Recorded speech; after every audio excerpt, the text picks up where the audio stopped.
And Israel's Prime Minister Benjamin Netanyahu has plans for Palestinians in Gaza. Now, the Prime Minister seems to realize that US President Donald Trump's vision of relocating much of Gaza's population. Reports say that Israeli officials are in talks with South Sudan to take in Palestinians from Gaza. Our next report tells you more. Take a look.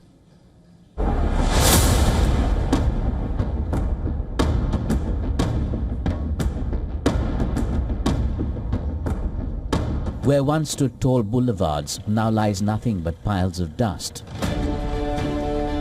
Ruins and rubble, death and destruction. The war in Gaza has been going on for nearly 2 years. Over 61,000 Palestinians have lost their lives. Famine rages, and the current scenes on the ground are unprecedented. Displaced Palestinians fear that they might lose their ancestral land forever. If he wants to occupy the whole Gaza Strip, then we are staying put. Where would we go? There's nowhere to go. As the saying goes, the sea is behind us and the enemy is in front of us. So where can we go?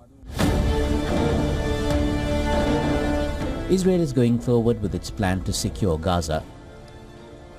Netanyahu is looking to relocate the Palestinians in the battered enclave, but where are they planning to send the Gazans?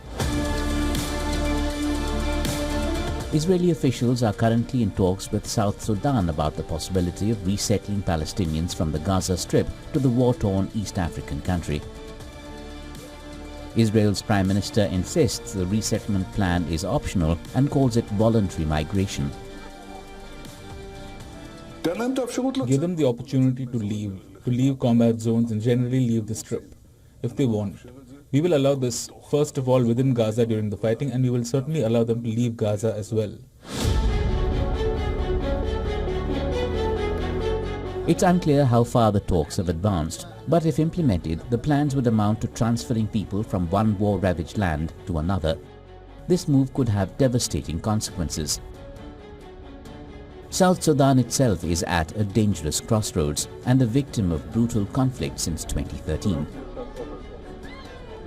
With over 2 million asylum seekers and 1.9 million people who are internally displaced. Moreover, a food lifeline is fading for millions in the country, which is coupled by global humanitarian funding crisis. For South Sudan, such a deal could help it build closer ties to Israel, now the almost unchallenged military power in West Asia. It is also a potential inroad to Trump, who broached and promoted the idea of Gaza being the Riviera of West Asia. So far, Israel has not commented on talks with South Sudan, but if implemented, it could result in a second wave of Nakba for generations to come. Bureau Report, WION World is One.